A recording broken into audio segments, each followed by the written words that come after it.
Hello, I am going to be telling you today, my name is Melissa Timm, and I'm going to be talking to you today about the Orange County Project GLAD strategy of timeline for Forest Grove School District. And so we're talking about the strategy of timeline. The rationale for this strategy is that it puts concepts of the unit into a larger picture. It also uses visuals to imprint information and provides opportunities for talking about learning using grade level vocabulary with students. When we want to think about why that's important because we know that the richer the sensory input that our students get, the more likelihood that that learning will be wired into long-term memory. Additionally, it helps our students see the relationships between several pieces of information. It helps them to break down the information and allows for pictures that are used with the text in order to help make it comprehensible. I've found that it's a great strategy to use in my classroom to give our students the whole picture of what they're learning, moving from the macro to the micro. Some key points when you're doing this strategy are that you always want to start with your standards. It's an excellent strategy to weave in primary sources, which is a standard at so many of our grade levels. The teacher writes the texts and then finds the pictures to go along with it, prints both the text and the pictures, and then glues the text on the back of the pictures. And then a simple numbering the pictures is key. That's a key that you'll see when I demonstrate this strategy for you. And then a simple background including the dates that you're including. And then also something that you may not have experienced before in GLAD trainings before is including the sentence frames for those intentional turn and talk times for students. It's super important to include that turn and talk time because that gives our students a chance to practice and reflect their learning and to develop their metacognitive skills and also with that develop stronger language use and stronger language skills. The standards that we're going to be using this particular strategy, this strategy that I'm demonstrating today is coming from the second grade social studies unit on historical thinking. It's really just a piece of a unit that hasn't yet been fully developed for GLAD, but it's a strong piece and I'm hoping that you'll be able to make use of it in your classroom as well.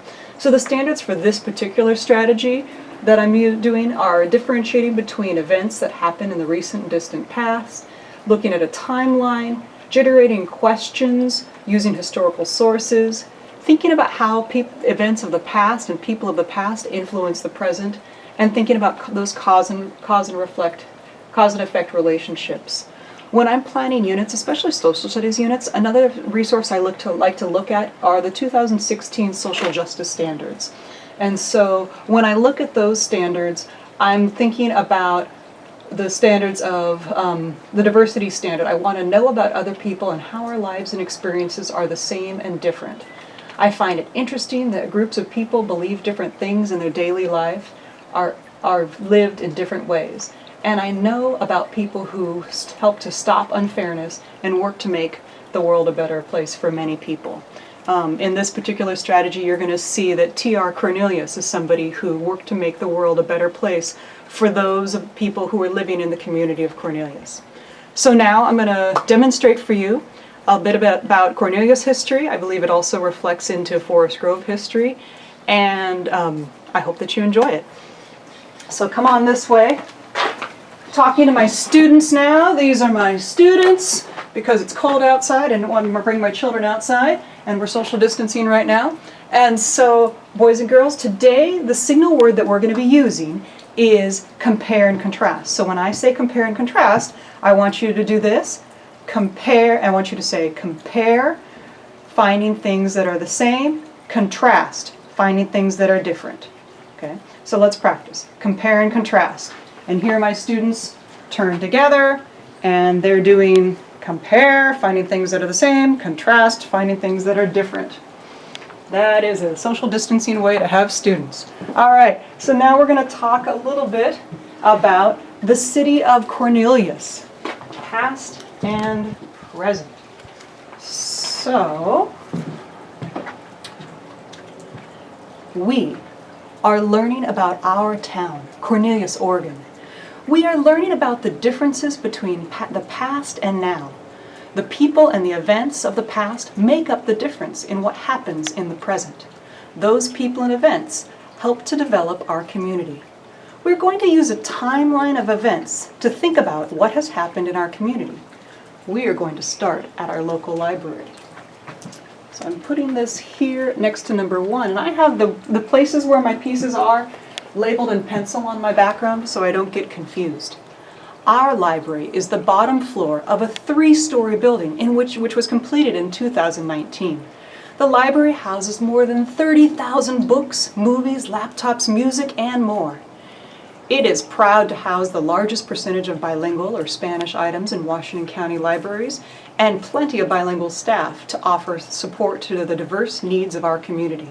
This is a great place to begin our research. Now we will research in books, newspapers, and on the internet the history of our community. So I'm going to put this here next to 2019. Look at this picture of the businesses in town of Cornelius long time ago. Cornelius Public Library was established in 1912. Back then, it was just a small library located in the back of a pool room with only 200 books to lend out. But how did the town of Cornelius ever get started? So I'm placing this here at 1912. Well, in 1845, Benjamin C. Cornelius brought his wife, Elizabeth, and his family to Oregon in a wagon train from Arkansas. Eventually, their family settled on land about 4 miles north of present-day Cornelius. There wasn't much there when the Cornelius family arrived. To get flour, they had to travel to a flour mill in Oregon City, which took 4 days to reach. Oregon City is the oldest town in what then was the Oregon Territory. Usually, the settler would return home with a 2-bushel sack of wheat, which the family would try to stretch over a 6-month period. Their diet consisted of wheat, milk, and game. Remember that game is food that you hunt for. Cooking food and keeping warm wasn't easy with so few neighbors. Matches were prized above gold. If there were no hot coals, one of the children would have to travel to a neighbor, probably over a mile away, to borrow a coal to start a fire. So way here, let's see, yes.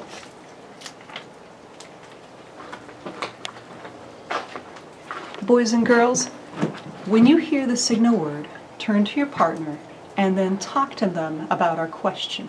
The question is this one. An interesting thing I learned is, I want you to think about that. An interesting thing I learned is, when you hear the signal word, give me your response and then turn knee to knee with a partner so that you can talk about it. Ready? Compare and contrast. Compare and contrast. And my students turn together and talk, and then they're done talking and they turn back to me. Well, historian Mattie Mann Smith wrote in 1937 that Cornelius was once the tenting ground of the Native Americans, who outnumbered the Europeans 5-1. The barking of the Indian dog, the howling of the coyote, ow, and the gray wolf filled the air with music. It was not uncommon to see an old bear strolling along with her cub.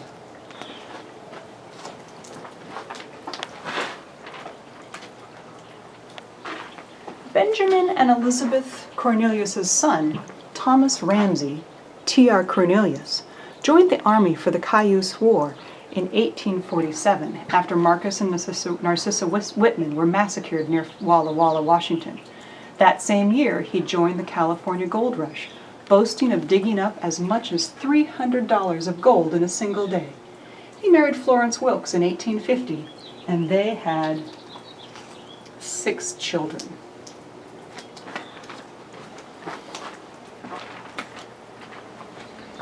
While T.R. Cornelius was gone, in 1851, the Cornelius Grade School was the second school built in the area. It was a 14-foot by 12-foot log building with strips of muslin cloth greased with lard, that's animal fat, put over the holes cut for the windows. The seats were split logs. There was no desks. The young men would sit on one side of the room and the young women would sit on the other. Charity Marsh was the first teacher.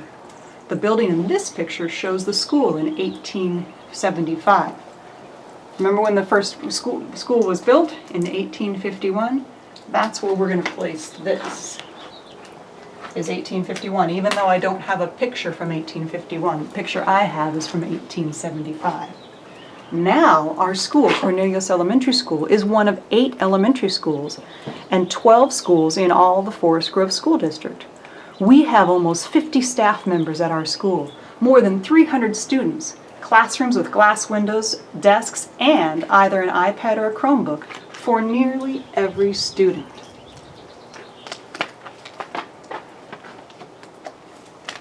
Here we are, our second grade students at Cornelius Elementary School. Boys and girls, when you hear the signal word, this is the question I'm going to ask us to talk about. An interesting thing about Cornelius Elementary was blah, blah, blah, blah, blah. In contrast, Cornelius Elementary is blah, blah, blah, blah, blah. When you hear the signal word, talk about that. Ready? Compare and contrast. And my students would respond, compare, find things that are the same, contrast, find things that are different. Here we are, we're looking at each other, and we're back again.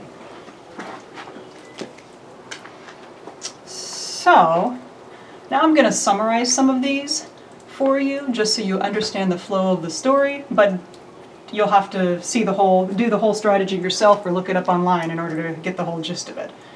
In 1855, T.R. Cornelius came back from the gold rush, a wealthy man. He settled in North Plains. He started a farm, he became part of the territory legislature for 20 years until Oregon joined the Union. Okay. And then his first wife passed away, and then he married his second wife, and he was president of the Oregon State Senate. Moving right along, this one I think is super interesting, so I've got to tell you about it. I was fascinated when I did this research. In 1871, T.R. Cornelius heard about Ben Holliday, who was building a railroad through the town of Free Orchards. Did you know that Ben Holliday owned the Pony Express? There we go, our little claim to history here in Forest Grove and Cornelius. Free Orchards was near the town of his father, Benjamin C. Cornelius's claim, and it was the name of the area where the town of Cornelius now is. He left his farm and went back to Free Orchards. He built a nice home, a large warehouse next to a railroad for farmers to store their grain in until the train could load it. He built a store across the street from the warehouse. He built a creamery to take care of the farmer's surplus or extra milk. He built 2 sawmills to provide lumber for the houses and barns. He also built the area's first framed schoolhouse, the Methodist Church, and Cornelius Pass Road from Tualatin Valley to the Columbia River. This is a really key part because this right here is what started the town of Cornelius. I'm going to place that at 1871.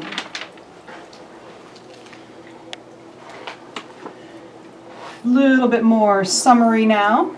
So this is a picture of Main Street Cornelius in 1875. In 1874, a Cornelius resident wrote a letter to the published Washington County Independent. I expect someday in the not distant future, Cornelius will rank among first in the county. We have a new school, we're very proud of it. We have 80 students in our school.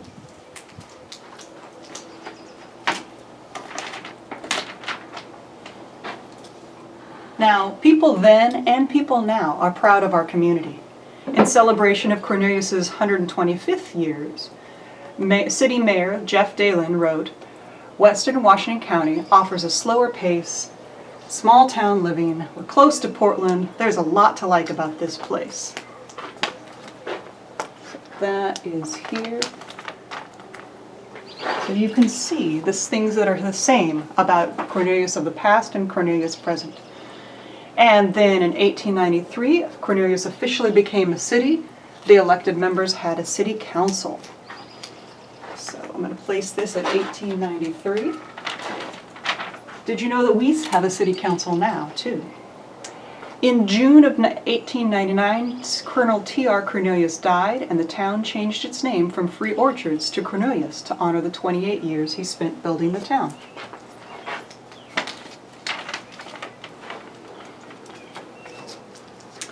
little more research told me that in 1908, Oregon electric passenger train came to Cornelius. And if you think about it, that doesn't seem all that different from the Max train that comes to Hillsborough now.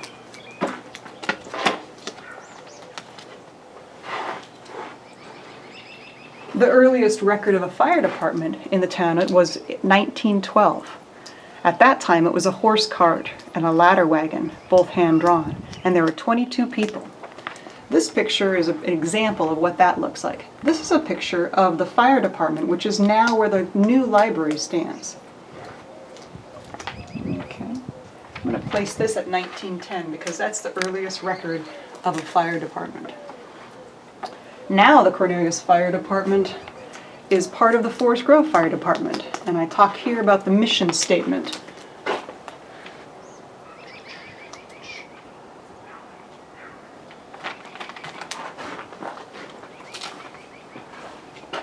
This is a 1930 aerial photo of Cornelius. The Catholic Church, Cornelius Primary School, the business district, the library, and the fire station are visible. The Catholic Church in St. Alexander's can be seen in this picture. It was dedicated in 1910. In 1937, the city of Cornelius had a population of 500 people.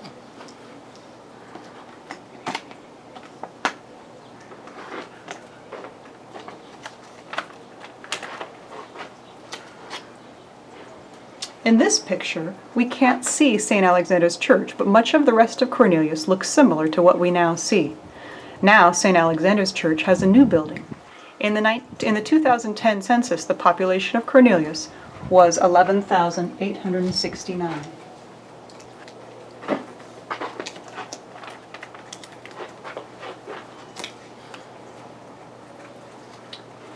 In 1937, historian Mattie Mann Smith wrote, "Cornelius is surrounded by berry, nut, fruit, onion, hop, poultry ranches." And that's still the case. Cornelius was and is known as an agricultural town.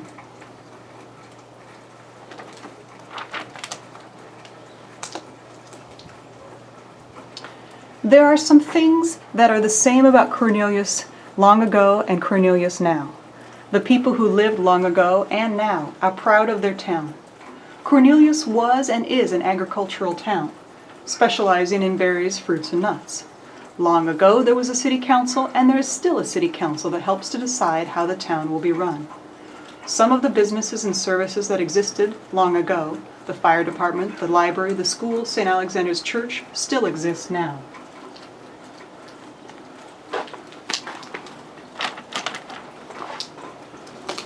And, in contrast, there are some things that are very different about Cornelius in long ago and Cornelius now. Now, if we need a bag of flour, we go to Fred Meyer instead of to Oregon City. There are 2 elementary schools in Cornelius now, as in the Forest Grove School District at least. There is no lumber mill in Cornelius now like there was in the 1800s, and you cannot ride an electric train to Cornelius from another town like you could in the past. We have learned a lot about comparing our communities with our present. What do you think is the most interesting comparison? What surprised you? When you hear the signal word, turn and talk with your neighbors, and this is what I would have. I believe the most interesting comparison between Cornelius of the past and Cornelius now is, and they would turn and talk, giving me that signal word back. So that's that strategy of second grade historical thinking. I think it's applicable to other grade levels as well when you're thinking about teaching our kids to look at the history and compare past with present. Some differentiation that you might want to think about is you could pass out word cards to the next day and retell this story, and you would always want to have your kids turn to each other to make sure that everybody knows what their word card says. Sometimes timelines lend themselves to filling out a graphic organizer, and also they can put the events of the timeline in order. One of the things our district has asked is that in this professional development of highlighting some strategies, that our teachers are thinking about how they can use these strategies in the future. So here are some questions. What is a unit you will teach early in a school year in which the strategy timeline would be useful? When you create a timeline to accompany a unit, which steps should you do? These are the steps, and they're listed out of order. You can play along with their home game and put them in order. Discussion question. Which parts of the rationale for the strategy do you see in this strategy demonstrated?